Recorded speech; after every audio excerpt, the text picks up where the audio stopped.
Hello everybody, क्या हाल चाल।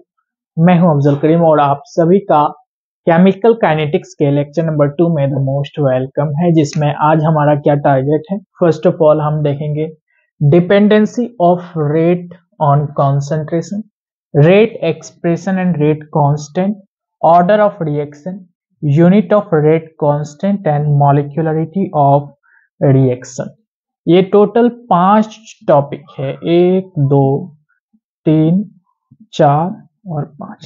चलिए, आई थिंक 5 जो है आज थोड़ा सा अधूरा रह जाएगा, लेकिन 4 टॉपिक्स आज फिनिश करेंगे। चलिए स्टार्ट करते हैं without any wasting of time. Dependency of rate on concentration, यानी कॉन्सेंट्रेशन पर रिएक्शन रेट कैसे डिपेंड करता है। First of all, reaction rate किस किस चीज पर डिपेंड करता है, एक बार हम ब्रीफली उसको रिवाइज करते हैं। फैक्टर्स कौन कौन से हैं जो रेट ऑफ रिएक्शन को अफेक्ट करता है। Factors affecting rate of reaction, rate of reaction. Factors affecting या factor influence rate of reaction, दोनों का मतलब एक ही होता है कि रेट ऑफ रिएक्शन को कौन कौन सा फैक्टर्स अफेक्ट करता है। सबसे पहला फैक्टर जो इफेक्ट करता है यह है concentration of reactant. Reactant basically product का भी कॉन्सेंट्रेशन पर इफेक्ट करता है, लेकिन कॉन्सेंट्रेशन ऑफ रिएक्टेंट अगर हमारा गैस हो तो फिर वहां पे प्रेशर हो जाएगा। Pressure in case of gas, यानी रिएक्टेंट अगर गैस है तो उस सिचुएशन में प्रेशर रेट ऑफ रिएक्शन को इफेक्ट करेगा कि किस रिदम से रेट ऑफ रिएक्शन होगा। अगर हमारा सॉलिड और लिक्विड है, गैस नहीं है, क्या है, सॉलिड या फिर लिक्विड है, S/L मतलब सॉलिड या फिर लिक्विड है, तो वहां पे रिएक्टेंट का कॉन्सेंट्रेशन कितना है वो मेनली अफेक्ट करता है रेट ऑफ रिएक्शन को। ओके, उसके बाद जो है दूसरा फैक्टर मेजॉरिटी टेम्परेचर। ओके, तीसरा फैक्टर कैटलिस्ट। ये 3 फैक्टर्स है। कैटलिस्ट क्या करता है, किसी भी रिएक्शन के रेट को फास्ट करने में रिस्पॉन्सिबल होता है। वही टेम्परेचर का भी काम है और वही कॉन्सेंट्रेशन ऑफ रिएक्टेंट्स का भी काम है। यानी कॉन्सेंट्रेशन ऑफ रिएक्टेंट्स कभी रिएक्शन रेट को फास्ट कर सकता है, कभी रिएक्शन रेट को स्लो कर सकता है। ठीक है, चलिए अब आते हैं, ये तो हमने प्रीवियस लेक्चर का थोड़ा सा ब्रीफ अंडरस्टैंडिंग कर लिया कि कौन कौन सा फैक्टर्स है जो इफेक्ट करता है रेट ऑफ रिएक्शन को। तो first factor is concentration, temperature and catalyst. लेकिन गैस अगर रिएक्टेंट है तो वहां पे प्रेशर भी इफेक्ट करता है, यानी प्रेशर भी यहां पे जो है वैल्यूएबल होगा। ठीक है, चलिए आते हैं डिपेंडेंसी कैसा है। Dependence of rate on concentration. Concentration, ठीक है, ये हमारा आज का टॉपिक है, dependence of rate on concentration. Concentration पर रेट कैसे डिपेंड करता है। कॉन्सेंट्रेशन का मतलब क्या होता है कि अमाउंट, मोल पर लीटर जिसका ऐसा यूनिट होता है। यस, मोलर में बेसिकली कॉन्सेंट्रेशन होता है। कॉन्सेंट्रेशन जो है rate of reaction, rate of reaction is depends on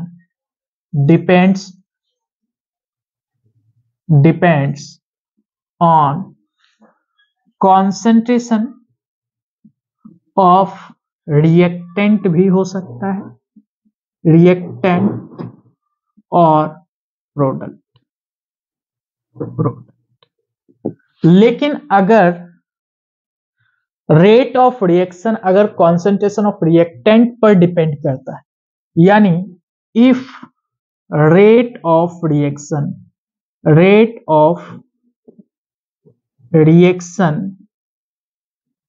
is depends on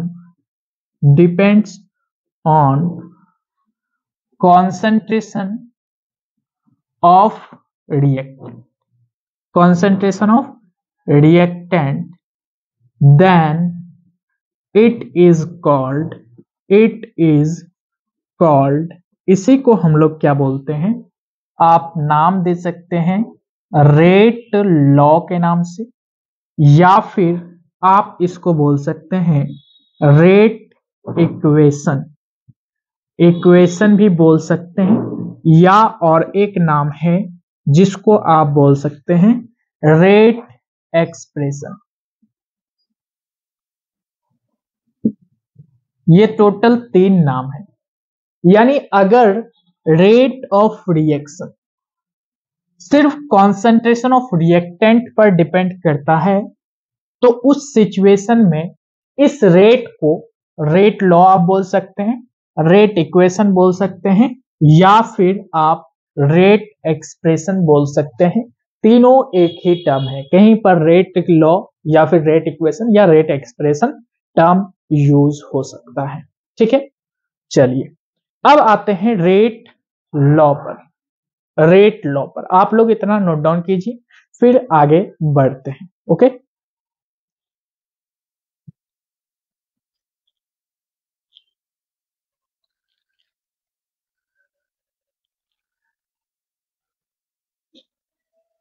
चलिए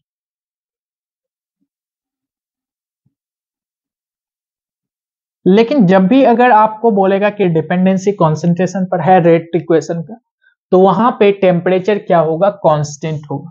टेम्परेचर क्या होगा, कांस्टेंट होगा। आप यहां पे लिख सकते हैं टेम्परेचर मस्ट बी कांस्टेंट, या कोई भी नंबर हो सकता है जो कि आपको दिया होगा। टेम्परेचर वेरिएबल पर कभी भी नहीं पूछता है।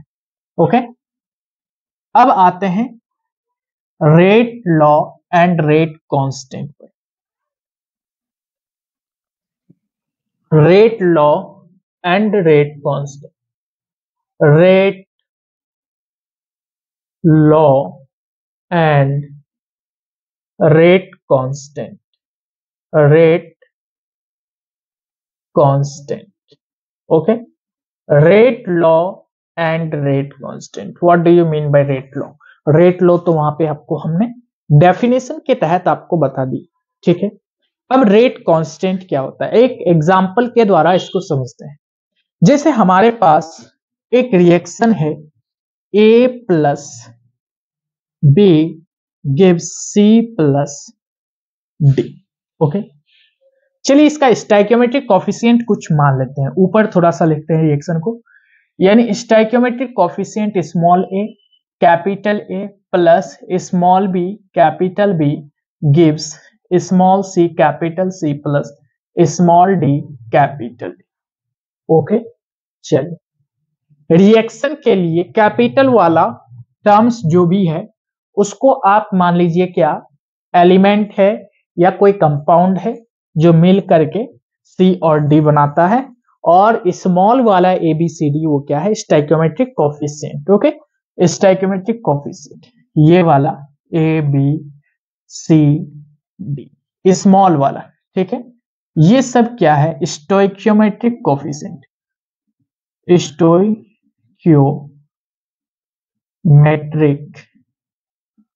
कोएफिशिएंट। Stoichiometric coefficient. ओके, ये क्या है, स्टोइकियोमेट्रिक कोफिशिएंट। कौन सा वाला, small a small b small c और स्मॉल d। ओके, अब जो है इसका रेट लिखना है। क्या लिखना है, रेट लिखना है। Rate is depends on concentration at a particular temperature at a given temperature. तो rate is directly proportional to concentration A का इनटू कॉन्सेंट्रेशन B का।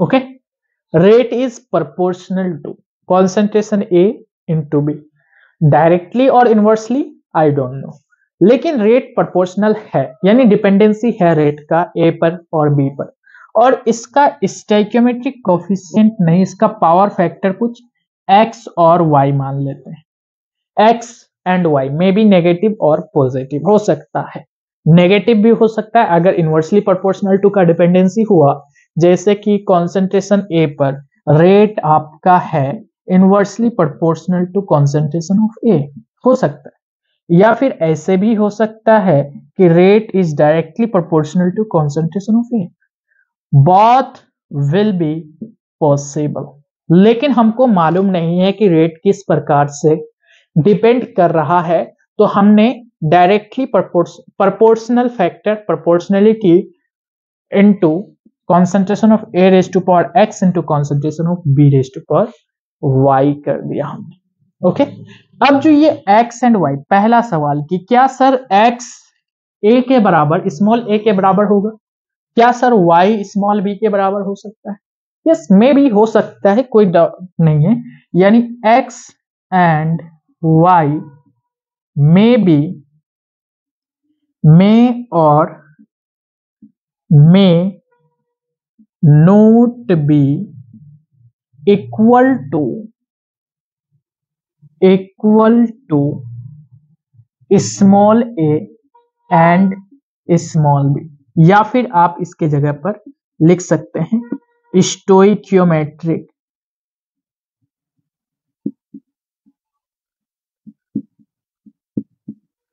कोएफिशिएंट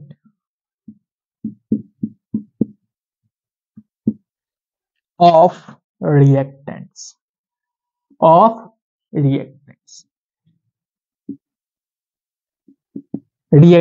वही बात है, ए और बी बोले या फिर हम बोले कि stoichiometric coefficient of reactant.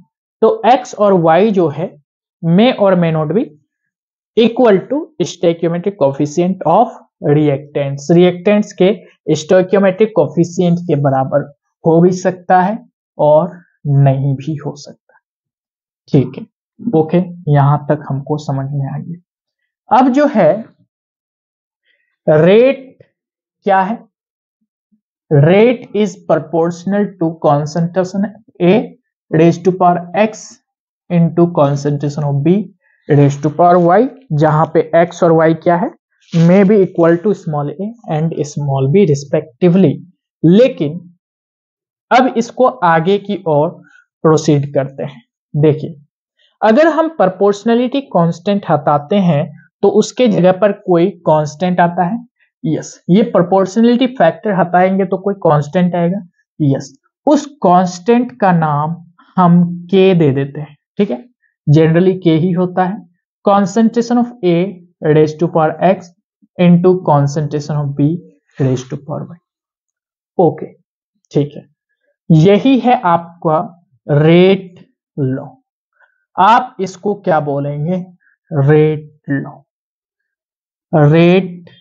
Law.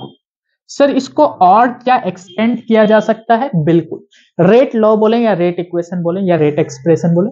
हाँ, फर्स्ट लेक्चर में हमने आपको पढ़ाया था कि अगर आपका कॉन्सेंट्रेशन ये है तो क्या हम रेट को ऐसे भी लिख सकते हैं, differentiation of d concentration of R, क्योंकि रिएक्टेंट का है, रिएक्टेंट का फैक्टर का हम निकाल रहे हैं अपॉन डी टी।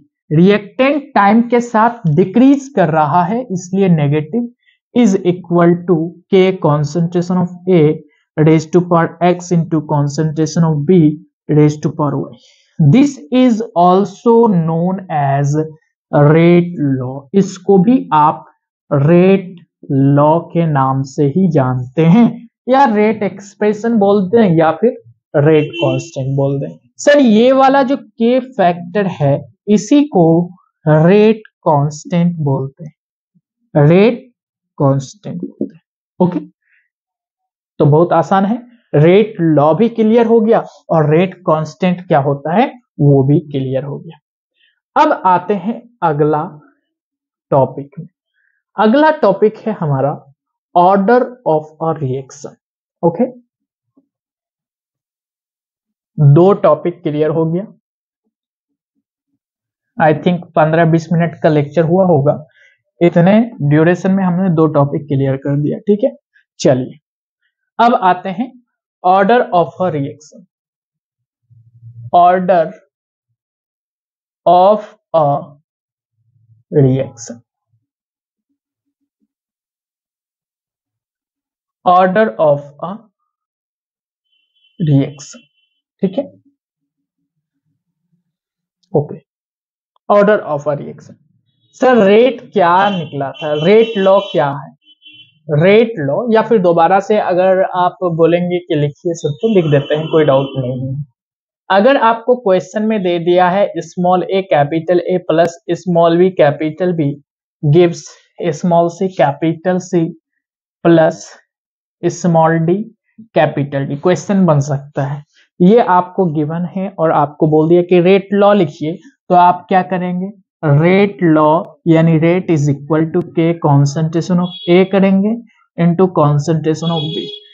अब पावर ए और बी करेंगे स्मॉल वाला, या फिर एक्स और वाई, मालूम नहीं है तो फिर एक्स एंड वाई ही कर लेते हैं। ठीक है, ऑर्डर ऑफ रिएक्शन होता क्या है कि अगर हम पावर को यानी कॉन्सेंट्रेशन के, हर एक कॉन्सेंट्रेशन के पावर्स को ऐड कर देंगे, क्या कर देंगे? ऐड कर देंगे, तो ये आपका आ जाएगा overall order of reaction. Overall order of reaction, overall order of reaction, ये क्या आ जाएगा? Overall order of reaction. Okay, rate के इक्वेशन में या रेट एक्सप्रेशन में जो कॉन्सेंट्रेशन टर्म्स का पावर्स होता है उसका एडिशन ऑर्डर ऑफ रिएक्शन आता है टोटल ऑर्डर ऑफ रिएक्शन। लेकिन सिर्फ अगर एक्स की बात हो कि एक्स क्या है, ये भी ऑर्डर है, ये भी ऑर्डर है, लेकिन ये विद रिस्पेक्ट टू ए है, और वाई क्या है? ये भी ऑर्डर है, लेकिन ये किसके रिस्पेक्ट में है? विथ रिस्पेक्ट टू बी है। Okay, y order with respect to B. Sir इसका डेफिनेशन लैंग्वेज में कैसे लिखेंगे? चलिए यहीं पे लिख देते हैं, कोई डाउट नहीं। Sum total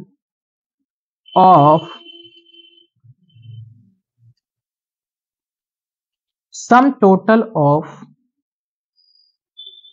power factor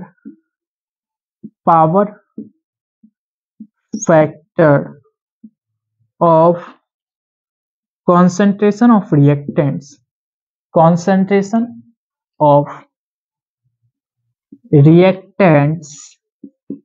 is called order of reaction. Order of reaction. Okay, order of reaction.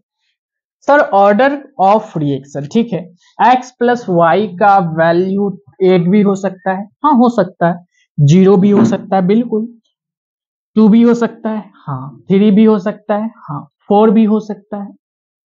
Order कहां तक होगा? कुछ तो लिमिटेशन होगा, बिल्कुल ऑर्डर लिमिटेशन में होता है, यानी ऑर्डर में बी 0, 1, 2, 3 और even a fractional,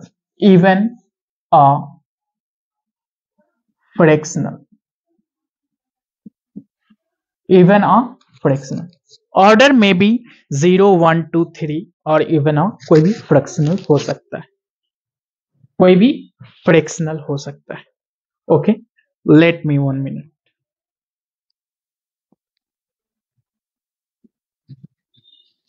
कोई भी फ्रैक्शनल हो सकता है, ठीक है, ओके, ऑर्डर कोई भी फ्रैक्शनल होगा, ठीक है। सर 0 ऑर्डर मतलब x प्लस वाई 0, हाँ अगर आपका ऑर्डर 0 है, 1 है, 2 है, बेसिकली क्लास 12th में 2 तक ही ज्यादातर आता है। अगर ऑर्डर 0 है तो रिएक्शन का नाम क्या होगा? 0 order reaction, 0 order reaction, zero order reaction. Order 1 है तो रिएक्शन का नाम फर्स्ट ऑर्डर रिएक्शन।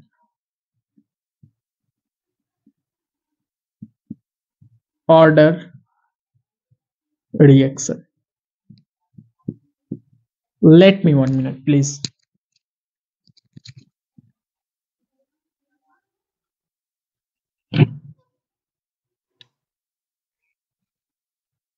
चलिए,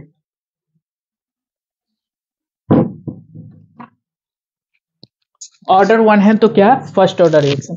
अगर ऑर्डर 2 है तो ये हो जाएगा आपका सेकेंड ऑर्डर रिएक्शन।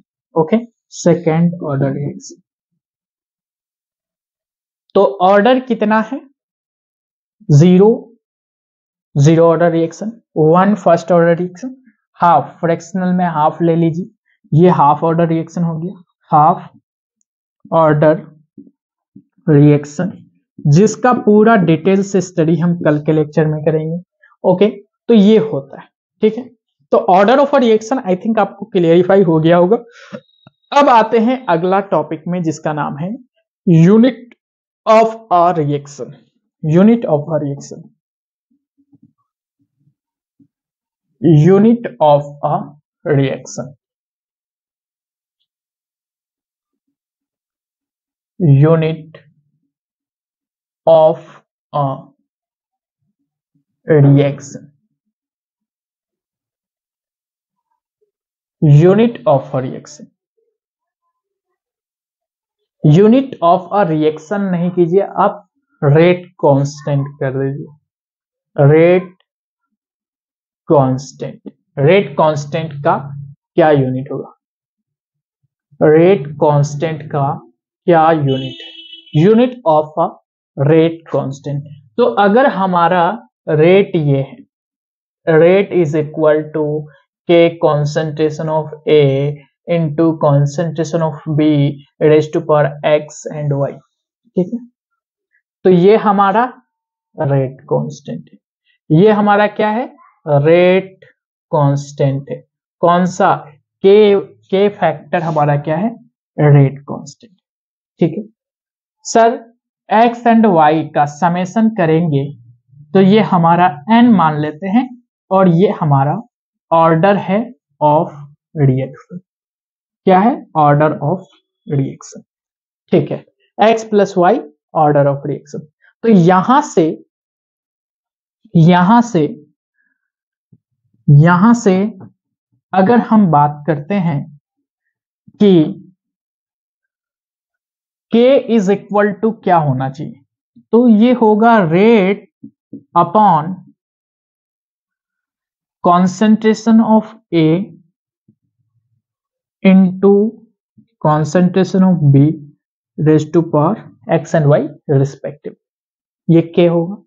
अब K का ही यूनिट चाहिए, तो रेट क्या होता है, रेट मतलब कोई भी रेट, जैसे कि आपका चाल, गाड़ी चलने की चाल मीटर पर सेकेंड में, रेट यहाँ पे है इन टर्म्स ऑफ कॉन्सेंट्रेशन यानी मोल पर लीटर पर सेकेंड में, यस और नो, यस। यानी रेट का बेसिकली क्या यूनिट होता है कि concentration upon time, concentration upon time multiply 1 upon concentration ही तो है, ए और बी क्या है, कॉन्सेंट्रेशन, और एक्स और वाई बाय द फॉल्ट अगर कॉन्सेंट्रेशन, इफ कॉन्सेंट्रेशन ए का बराबर हो जाए कॉन्सेंट्रेशन बी के, तो क्या हम लिख सकते हैं इस सिचुएशन में, इस सिचुएशन में तो क्या हम लिख सकते हैं कि कॉन्सेंट्रेशन पर raise to power n, concentration पर रेज टू पावर एन, जहां पे n क्या है, x प्लस वाई यानी ऑर्डर ऑफ रिएक्शन। ओके, तो सर यहां से k is equal to concentration upon time multiply concentration 1 upon concentration raise to power n। Okay, concentration का यूनिट क्या होता है, कॉन्सेंट्रेशन मतलब कि मोलर, और मोलर को हम मोल पर लीटर में लेते हैं। ओके, टाइम किस में लिया जाता है, टाइम तो जनरली सेकेंड में लिया जाता है, हाँ, सेकेंड में लिया जाता है। तो अगर हमारा के का यूनिट चाहिए, किसका यूनिट चाहिए? के का यूनिट चाहिए। तो के इज इक्वल टू कॉन्सेंट्रेशन का यूनिट क्या है? Mole per litre. और टाइम का यूनिट क्या है? Second. Okay, multiply 1 upon concentration का यूनिट क्या है? Mole per litre raise to power n. Yes और नो? हाँ, यहां से आपका के का यूनिट मिल जाएगा। लेकिन अगर के का यूनिट अलग अलग ऑर्डर के लिए अलग अलग होगा, क्योंकि डिपेंडेंसी एन पर है, तो इसका निकाल करके देख लेते हैं कि अगर हमारे पास रिएक्शन है, पहला रिएक्शन है जीरो ऑर्डर। कौन सा रिएक्शन है? Zero order. अच्छा, जीरो ऑर्डर रिएक्शन में ऑर्डर कितना होता है? ऑर्डर होता है जीरो। जीरो ऑर्डर रिएक्शन की बात कर रहे हैं, ऑर्डर क्या होगा? जीरो। जीरो ऑर्डर रिएक्शन में ऑर्डर जीरो। तो यूनिट ऑफ के कैसे निकालेंगे? यूनिट ऑफ के कैसे निकालेंगे? के is equal to mole per litre upon second यानी s, multiply 1 upon mole per litre raise to power N. और ऑर्डर यानी एन, एन का वैल्यू जीरो है तो जीरो, किसी पर भी पावर जीरो होता है तो इट विल बिकम्स वन, यानी ये ओवरऑल वैल्यू वन पर आ जाएगा। तो के का यूनिट क्या हो जाएगा? मोल पर लीटर पर सेकेंड। लेकिन अगर आपको ये वाला यूनिट दिया हुआ रहे क्वेश्चन में, ऑर्डर ऑफ रिएक्शन नहीं दिया हुआ रहे, तो ऑब्वियस सी बात है कि मोल per litre per second zero order reaction का यूनिट है, यानी के की वैल्यू जीरो ऑर्डर रिएक्शन में इतना दिया गया है। अगर हमारे पास दूसरा पॉसिबिलिटीज क्या है कि फर्स्ट ऑर्डर रिएक्शन भी हो सकता है। हाँ, फर्स्ट ऑर्डर रिएक्शन होगा तो क्या होगा उस सिचुएशन में? फर्स्ट ऑर्डर रिएक्शन अगर होगा, रिएक्शन नंबर 2, रिएक्शन अगर दूसरा फर्स्ट ऑर्डर हो, क्या हो? फर्स्ट ऑर्डर रिएक्शन हो। फर्स्ट ऑर्डर रिएक्शन है तो इसके लिए एन का वैल्यू यानी ऑर्डर की वैल्यू कितनी होगी? 1। तो यूनिट ऑफ के क्या हो जाएगा? Unit of K is equal to mole per litre per second. Okay, multiply 1 upon mole per litre raise to power N, और एन की वैल्यू 1 है तो 1। चलिए, तो ये दोनों आपस में कट जाएगा, यानी अगर के की वैल्यू, रेट कांस्टेंट की वैल्यू पर सेकेंड में है तो वो क्या हो जाएगा? फर्स्ट ऑर्डर रिएक्शन का एग्जाम्पल होगा। दूसरा, तीसरा नंबर, अगर हमारे पास सेकेंड ऑर्डर रिएक्शन है, ऑर्डर रिएक्शन है, सेकेंड ऑर्डर रिएक्शन का मतलब कि एन की वैल्यू कितनी है? N is equal to 2। तो यूनिट ऑफ के क्या हो जाएगा? के is equal to mole per litre per second multiply 1 upon mole per litre raise to power 2। क्या ये 2 वाला फैक्टर इससे कट जाएगा? क्या ये आ जाएगा पर मोल लीटर पर सेकेंड?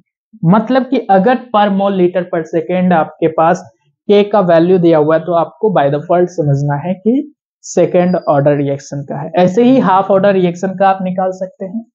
अब जो है जीरो ऑर्डर रिएक्शन में खास बात यह है कि जीरो ऑर्डर रिएक्शन मतलब x प्लस वाई का addition zero. Zero order reaction अगर हमारे पास है, ऑर्डर रिएक्शन अगर हमारे पास है तो जीरो ऑर्डर रिएक्शन मतलब n is equal to zero. मतलब कि अगर रेट हमारे पास k concentration of A raise to power x into concentration of B raise to power y होगा, ठीक है, तो जीरो ऑर्डर रिएक्शन तभी बनेगा जब x plus y is equal to zero हो जाएगा। अच्छा, x plus y is equal to zero यानी x भी जीरो हो सकता है, y भी जीरो, या एक नेगेटिव एक पॉजिटिव के रिस्पेक्ट में होगा अगर कॉन्सेंट्रेशन बराबर होगा तो। हाँ, तो रेट जो है इस सिचुएशन में रेट इज के कॉन्सेंट्रेशन ऑफ रिएक्टेंट की पावर जीरो ओवरऑल आ जाएगा, यानी इंडिपेंडेंट होगा। रेट यहां पे किसके बराबर होगा? के बराबर होगा। अगर रेट के बराबर है यानी कि ये इंडिपेंडेंट है कॉन्सेंट्रेशन ऑफ रिएक्टेंट से, यानी ये जीरो ऑर्डर रिएक्शन का एग्जांपल है। तो यहाँ पे के का भी यूनिट और रेट का यूनिट दोनों सेम होता है। जीरो ऑर्डर रिएक्शन में क्या होता है, ये आपका इंडिपेंडेंट हो जाता है on independent to concentration of reactants, concentration of reactants, reactants बढ़ रहा है घट रहा है इस पर कोई इम्पैक्ट नहीं करेगा। रिएक्टेंट बढ़ रहा है या घट रहा है इस पर कोई इम्पैक्ट नहीं आएगा। तो यहां पे आपका unit of rate constant finish होता है। अब आते हैं हम लोग मॉलिक्यूलरिटी ऑफ अ रिएक्शन पर, ठीक है, molecularity of a reaction. Next है molecularity of a reaction. Molecularity of a reaction, molecularity basically आप स्टोइकियोमेट्रिक कोफिशिएंट का एडिशन कर दीजिए, मॉलिक्यूलरिटी मिल जाएगा। मॉलिक्यूलरिटी आपका पहला है यूनिमॉलिक्यूलर, यूनिमॉलिक्यूलर डेप्थ में इसको कल के लेक्चर में करेंगे, लेकिन आज कुछ समझ लीजिए कि यूनिमॉलिक्यूलर एक होता है।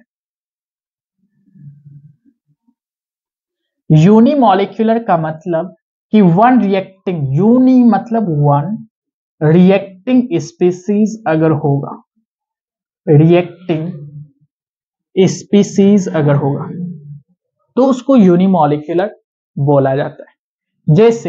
जैसे NH4NO2 gives N2 plus 2H2। Sir यहाँ पे यूनिमॉलिक्यूलरिटी आप कैसे पहचाने कि ये एग्जाम्पल यूनिमॉलिक्यूलर? क्योंकि स्टोइकियोमेट्रिक कोफिशिएंट 1 है, रिएक्टेंट भी 1 ही है, तो क्या ये यूनिमॉलिक्यूलर का एग्जाम्पल हो गया? यस और नो? यस बिल्कुल। इसी तरीके से एक होता है बाई मॉलिक्यूलर। बाई मॉलिक्यूलर मतलब आपका टू रिएक्टिंग स्पीसीज का प्रेजेंस होना। अगर दो रिएक्टिंग स्पीसीज है तो वो बाई मॉलिक्यूलर है, जैसे कि 2HI gives H2 plus I2। Sir ये बाई मॉलिक्यूलर है कैसे पता चला? स्टोइकियोमेट्रिक कोफिशिएंट आप देख लीजिए, बाई मॉलिक्यूलर। इसी तरीके से ट्राई मॉलिक्यूलर, ट्राई मॉलिक्यूलर मतलब 3 रिएक्टिंग स्पीसीज होगा, ट्राई मॉलिक्यूलर हो गया। तीसरा ट्राई मॉलिक्यूलर मतलब 3 रिएक्टिंग स्पीसीज।